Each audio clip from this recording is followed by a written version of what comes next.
नमस्ते मित्रांनो, DMI TV मध्ये तुमचं स्वागत आहे। आज आपण इयत्ता 6वीतील इतिहास व नागरिकशास्त्र विषयामधील चॅप्टर नंबर 7 मौर्यकालीन भारत शिकणार आहोत। यात आपण एक ग्रीक सम्राट सिकंदराची स्वारी, 2 मौर्य साम्राज्य शिकणार आहोत।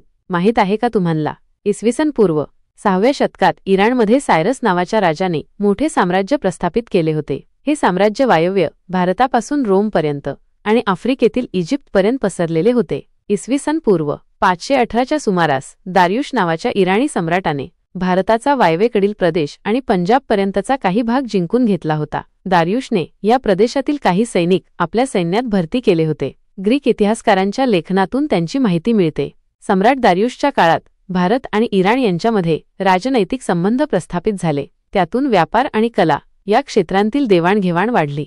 सम्राट दारियुशने त्याच्या साम्राज्यात सर्वत्र दारिक नावाचे एकाच प्रकारचे चलन लागू केले। त्यामुळे व्यापार करणे सोपे झाले।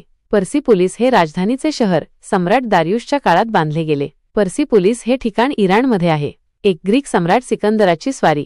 ग्रीक सम्राट अलेक्झांडर उर्फ सिकंदर याने इसवी सन पूर्व 326 मध्ये भारताच्या वायव्य प्रदेशावर स्वारी केली। सिंधू नदी ओलांडून तो तक्षशिलेस आला। या मार्गावर काही स्थानिक भारतीय राजांनी त्याच्याशी निकराचा लढा दिला, तरीही पंजाबपर्यंत पोहोचण्यात सिकंदर यशस्वी झाला। मात्र या स्वारीत त्याच्या सैनिकांना फार हालअपेष्टा सहन कराव्या लागल्या होत्या। त्यांना मायदेशी जाण्याचे वेध लागले होते। त्यांनी त्याच्याविरुद्ध बंड पुकारले। सिकंदराला माघार घेणे भाग होते। भारतातील जिंकलेल्या प्रदेशांच्या व्यवस्थेसाठी त्याने ग्रीक अधिकाऱ्यांच्या नेमणुका केल्या आणि त्यांना सत्रप असे म्हटले। त्यानंतर तो परत फिरला। वाटेत बॅबिलॉन येथे इसवी सन पूर्व 323 मध्ये तो मरण पावला। हे स्थळ आजच्या इराकमध्ये आहे। सिकंदराच्या आगमनामुळे भारत आणि पश्चिमेकडील जग यांच्यातील व्यापार वाढला। सिकंदराच्या बरोबर जे इतिहासकार होते त्यांनी त्यांच्या लेखनातून पश्चिमेकडील जगाला भारताचा परिचय करून दिला। ग्रीक मूर्तिकलेचा भारतीय कलाशैलीवर प्रभाव पडला। त्यातून पुढे गांधार नावाच्या कलाशैलीचा उदय झाला। ग्रीक राजांची नाणी वैशिष्ट्यपूर्ण असत। त्यावर एका बाजूला ते नाणे पाडणाऱ्या राजाचे चित्र, तर दुसऱ्या बाजूला एखाद्या ग्रीक देवतेचे चित्र असे। नाण्यावर त्या राजाचे नाव असे। सिकंदराची नाणी ही अशाच प्रकारची होती। नंतरच्या काळात भारतातील राजांनीही अशा प्रकारची नाणी पाडण्यास सुरुवात केली। 2. मौर्य साम्राज्य चंद्रगुप्त मौर्य। चंद्रगुप्त मौर्याने मौर्य साम्राज्याची स्थापना केली। मगधचा नंद राजा धनानंद याच्या जुलमी राजवटीला लोक कंटाळले होते। त्याचा पाडाव करून चंद्रगुप्त मौर्याने इसवी सन पूर्व 325च्या सुमारास मगधावर स्वतःची सत्ता प्रस्थापित केली। त्याने अवंती आणि सौराष्ट्र जिंकून घेऊन आपल्या साम्राज्याचा विस्तार करण्यास सुरुवात केली। सिकंदराने नेमलेल्या सत्रपांमध्ये त्याच्या मृत्यूनंतर सत्तेसाठी लढाया सुरू झाल्या। सेल्युकस निकेटर हा सिकंदराचा सेनापती होता। सिकंदराच्या मृत्यूनंतर तो बॅबिलॉनचा राजा झाला होता। त्याने वायव्य भारत आणि पंजाबवर आक्रमण केले। चंद्रगुप्त मौर्याने त्याच्या आक्रमणाचा यशस्वी प्रतिकार केला। सेल्युकस निकेटरचा पराभव केल्यामुळे अफगाणिस्तानातील काबूल, कंदाहार, हेरात हे प्रदेश त्याच्या साम्राज्यात सामील झाले। माहित आहे का तुम्हाला, विशाख दत्त या संस्कृत नाटककाराने मुद्रा राक्षस हे नाटक लिहिले। त्यात धनानंदाचा नाश करून चंद्रगुप्त मौर्याने स्वतंत्र सत्ता कशी स्थापन केली हे कथानक उलगडले आहे। या कथानकात आर्य चाणक्य किंवा कौटिल्य याच्या योगदानास विशेष महत्त्व दिले आहे। मेगास्थीनिस हा सेल्युकस निकेटरचा राजदूत चंद्रगुप्त मौर्याच्या दरबारात राहिला होता। त्याच्या इंडिका या ग्रंथातील वर्णन हे मौर्यकालीन भारताच्या अभ्यासाचे महत्त्वाचे साधन आहे। गुजरात राज्यातील जुनागडजवळ सम्राट चंद्रगुप्त मौर्याने सुदर्शन नावाचे धरण बांधलेले होते। तसा उल्लेख असलेला शिलालेख आहे। होय, मला माहीत आहे।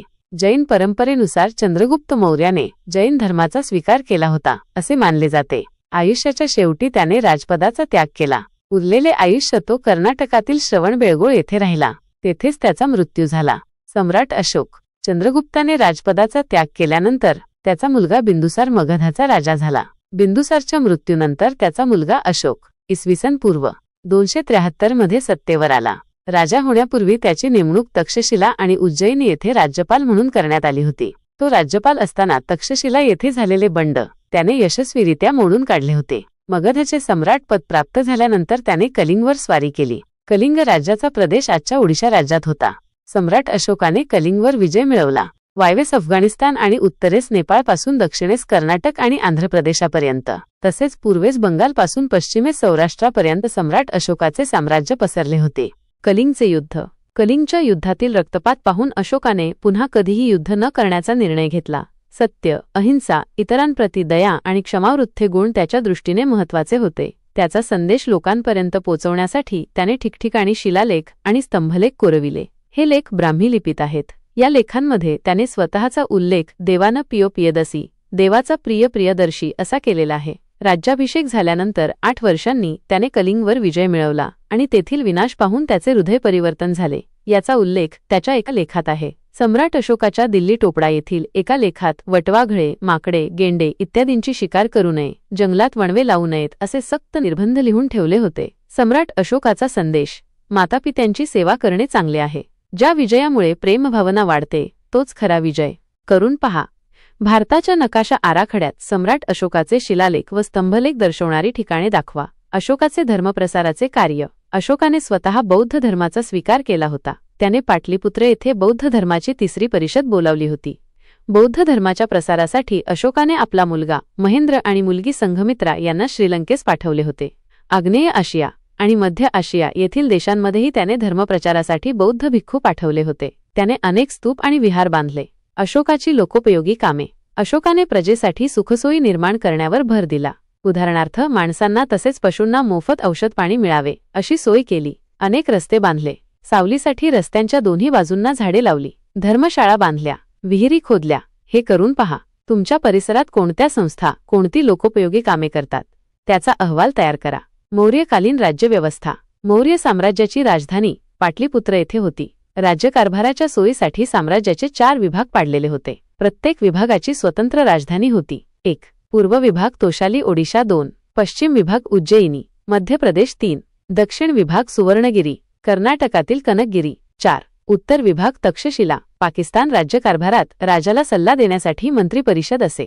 वेगवेगळ्या पातळ्यांवर काम करणारे अनेक अधिकारी होते. या सर्वांवर देखरेख करण्यासाठी आणि शत्रूच्या हालचालींवर नजर ठेवण्यासाठी अत्यंत सक्षम असे हेरखाते होते. मौर्यकालीन लोकजीवन: मौर्य काळात शेतीच्या उत्पादनाला खूप महत्त्व होते. शेतीबरोबरच व्यापार आणि इतर उद्योगही भरभराटीला आले होते. हस्तिदंतावरील कोरीव काम, कापड विणणे आणि रंगवणे, धातुकाम यांसारखे अनेक व्यवसाय होते. चकाकी असलेली काळ्या रंगाची मातीची भांडी घडवली जात. नौका बांधणी हाही एक मोठ्या प्रमाणावरील उद्योग होता. धातुकामामध्ये इतर धातूंबरोबर लोखंडाच्या वस्तू बनवण्याचे तंत्रज्ञान विकसित झाले होते. नगरांमध्ये आणि ग्रामांमध्ये उत्सव समारंभ साजरे होत. त्यांमध्ये लोकांच्या मनोरंजनासाठी नृत्य गायनाचे कार्यक्रम होत. कुस्तीचे खेळ, रथांच्या शर्यती लोकप्रिय होत्या. सोंगट्यांचा खेळ आणि बुद्धिबळ यांसारखे खेळ आवडीने खेळले जात. बुद्धिबळाला अष्टपद असे नाव होते. मौर्यकालीन कला आणि साहित्य: सम्राट अशोकाच्या काळात शिल्पकलेला उत्तेजन मिळाले. माहीत आहे का तुम्हाला? भारताची राजमुद्रा सारनाथ येथील अशोक स्तंभाच्या आधारे तयार करण्यात आली आहे. सारनाथ येथील मूळ स्तंभावर 4 सिंह आहेत. प्रत्येक सिंहाच्या प्रतिमेखाली आडव्या पट्टीवर चक्र आहे. त्यांपैकी आपणांचे एकच चक्र पूर्णपणे दिसते. चक्राच्या एका बाजूस अश्व व दुसऱ्या बाजूस वृषभ आहे. राजमुद्रेची जी बाजू दिसत नाही त्या बाजूवर अशाच पद्धतीने हत्ती आणि सिंह हे 2 प्राणीही आहेत. अशोकाने उभारलेले स्तंभ हे भारतीय शिल्पकलेचे उत्तम नमुने आहेत. त्याने उभारलेल्या स्तंभांवर सिंह, हत्ती, बैल यांसारख्या प्राण्यांची अतिशय उत्तम शिल्पे आहेत. सारनाथ येथील अशोक स्तंभावरील चक्र भारताच्या राष्ट्रध्वजावर झळकते आहे. त्या स्तंभावर 4ही बाजूंस सिंह आहेत. समोरून पाहताना त्यातील 3च आपल्याला दिसतात. ही भारताची राजमुद्रा आहे. त्याच्या काळात खोदली गेलेली बराबर टेकड्यांवरील लेणी प्रसिद्ध आहेत. ही लेणी बिहारमध्ये आहेत. भारतातील लेण्यांमध्ये ही लेणी सर्वांत प्राचीन आहेत. सम्राट अशोकाच्या मृत्यूनंतर मौर्य साम्राज्याला उतरती कळा आली. मौर्य काळानंतर भारतात अनेक राज्ये उदयाला आली. काही साम्राज्येही उदयाला आली. मौर्य साम्राज्य प्राचीन भारतातील सर्वांत मोठे साम्राज्य होते. मौर्य काळानंतरच्या राजकीय आणि सांस्कृतिक घडामोडी आपण पुढील पाठात समजावून घेणार आहोत. तुम्हाला जर व्हिडिओ आवडला असेल तर लाईक, शेअर, सबस्क्राईब नक्की करा. आपण पुढच्या पाठात मौर्य साम्राज्यानंतरची राज्ये पाहणार आहोत.